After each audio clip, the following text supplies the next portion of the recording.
Shalom Jemaat GKJ Limpung yang dikasihi oleh Tuhan. Bagaimana kabar kita sekalian? Saya berharap semuanya berada dalam kondisi yang sehat dan baik. Jemaat sekalian, renungan Sabtu pada pagi hari ini kita akan merenungkan sebuah tema, semua karena kasih Allah. Mari, sebelum kita mendengarkan dan merenungkan firman Tuhan, kita membuka renungan pagi ini dengan menyanyi dari pelengkap Kidung Jemaat nomor 242, Seindah Siang Disinari Terang.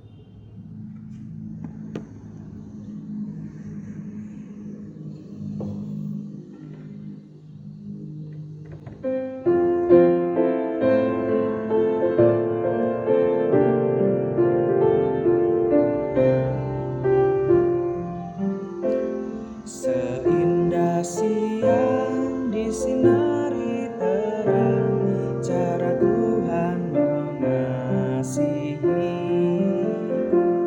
Seindah petang dengan air sejuk, cara Tuhan mengasihiku.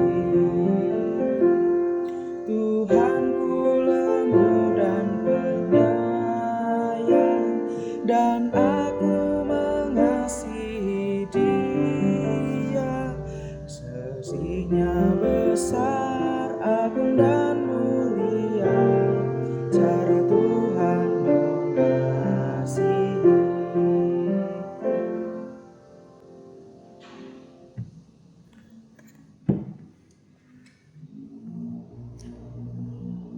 Jemaat yang dikasihi oleh Tuhan, sebelum kita merenungkan firman Tuhan, mari kita berdoa.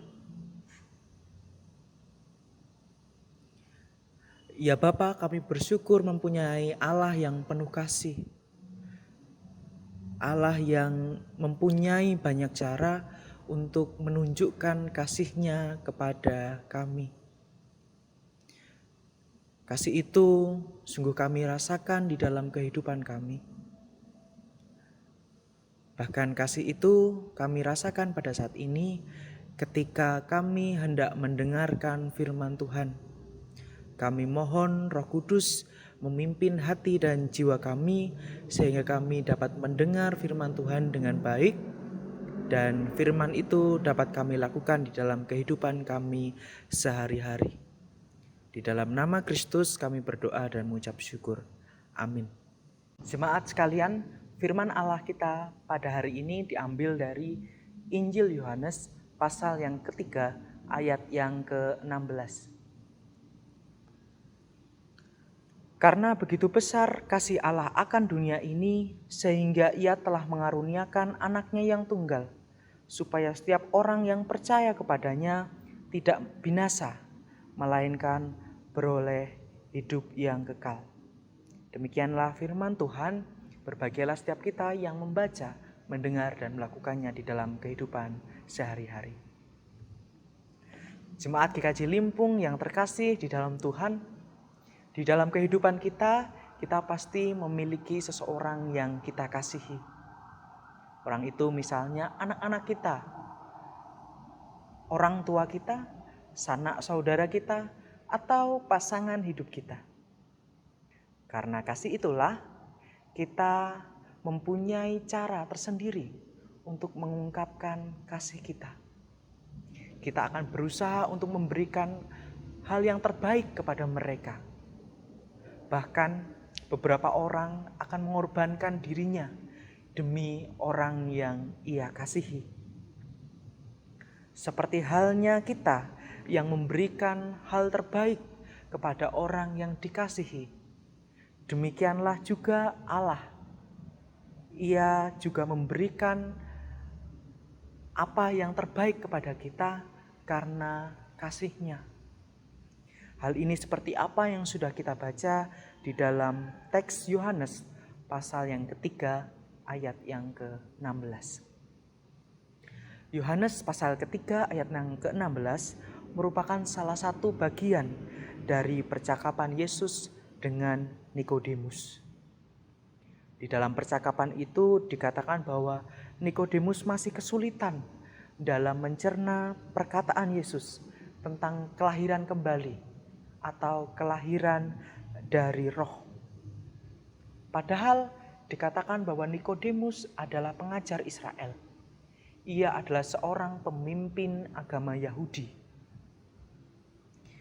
Nampaknya Nikodemus masih tidak percaya dengan Yesus Kristus, tidak percaya dengan karya-karya yang sudah Yesus lakukan.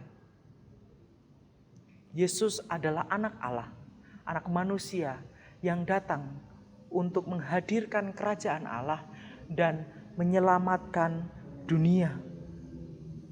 Yesus adalah terang yang menunjukkan kebenaran dari Allah. Tetapi di ayat yang ke-19 dikatakan bahwa banyak orang lebih menyukai hidup dalam kegelapan dibandingkan hidup di dalam terang. Hidup di dalam kegelapan itu adalah melakukan perbuatan-perbuatan yang jahat.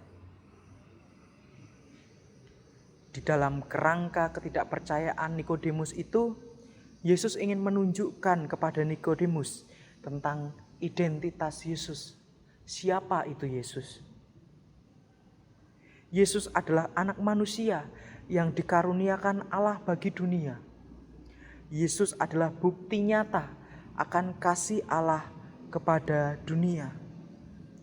Melalui pengorbanan Yesus, melalui karya-karya Yesus, Allah menyelamatkan dunia. Oleh karena itulah, Yesus mengundang kita untuk percaya kepadanya. Percaya dengan hidup benar seperti apa yang sudah Yesus lakukan. Sehingga barang siapa yang percaya dan hidup dengan benar, maka kita tidak akan binasa, melainkan beroleh hidup yang kekal. Jemaat yang dikasihi oleh Tuhan, di masa Paskah ini kita merayakan karya Allah di dalam dunia, di dalam Yesus Kristus. Pengorbanan Kristus adalah wujud nyata bagaimana Allah sungguh mengasihi kita. Kasih-Nya yang bahkan memberikan anak-Nya yang tunggal agar kita selamat. Allah kemudian mengundang kita untuk percaya kepada Kristus dan hidup sesuai dengan Kristus. Hidup di dalam kasih-Nya berarti kita merasakan kasih Allah itu di dalam kehidupan kita. Sekaligus kita juga menghadirkan kasih Allah kepada dunia.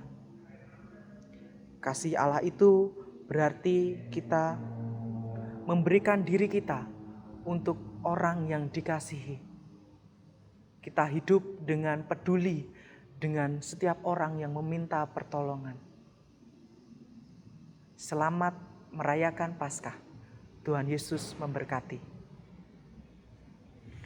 Jemaat Tuhan, mari kita memasuki doa syafaat.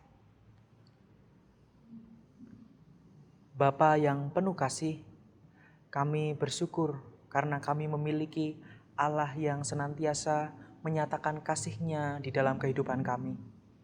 Secara khusus ketika kehadiran Yesus Kristus yang melalui pengorbanannya kami diselamatkan. Ya Bapa, pada saat ini kami hendak menaikkan doa-doa syafaat kami. Pada saat ini kami berdoa untuk setiap kami yang menghadapi dampak dari pandemi COVID-19.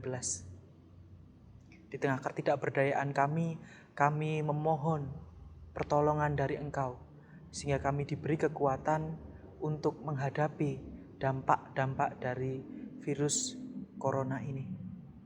Kami juga berdoa untuk mereka yang saat ini berjuang untuk merawat pasien COVID-19. Kiranya pertolongan yang dari Engkau-lah yang memampukan mereka untuk merawat setiap korban dari dampak pandemi ini, korban-korban yang positif ini, sehingga mereka bisa pulih. Ya Tuhan, kami juga berdoa untuk saudara-saudara kami di Nusa Tenggara Timur dan sekitarnya yang pada saat ini menghadapi bencana alam. Ya Allah, di tengah rasa kehilangan, di tengah rasa kesedihan yang mereka rasakan pada saat ini, kami memohon pertolongan dari Engkau. Kami memohon penghiburan yang dari Engkau. Sehingga di tengah kesedihan ini, mereka masih memiliki pengharapan akan Engkau. Kami juga bersyukur untuk orang-orang yang sudah datang dan berjuang untuk mengevakuasi setiap korban yang ada di sana. Kami memohon perlindungan yang dari Engkau sehingga mereka yang saat ini berjuang boleh melakukan evakuasi dengan sehat dan dengan selamat. Ya Bapa, kami juga berdoa untuk jemaat yang saat ini sakit atau jemaat yang saat ini sedang menjalani proses pemulihan. Kami mohon kekuatan dari Engkau sehingga jemaat kami yang sakit boleh menghadapi sakitnya dengan penuh pengharapan, dengan penuh kepercayaan bahwa jemaat kami dapat segera pulih dari sakit yang saat ini dihadapi. Inilah ya Tuhan doa dan pengharapan kami, kiranya Yesus Kristus yang senantiasa memberikan kekuatan kepada kami. Di dalam nama Kristus kami berdoa dan mengucap syukur. Amin.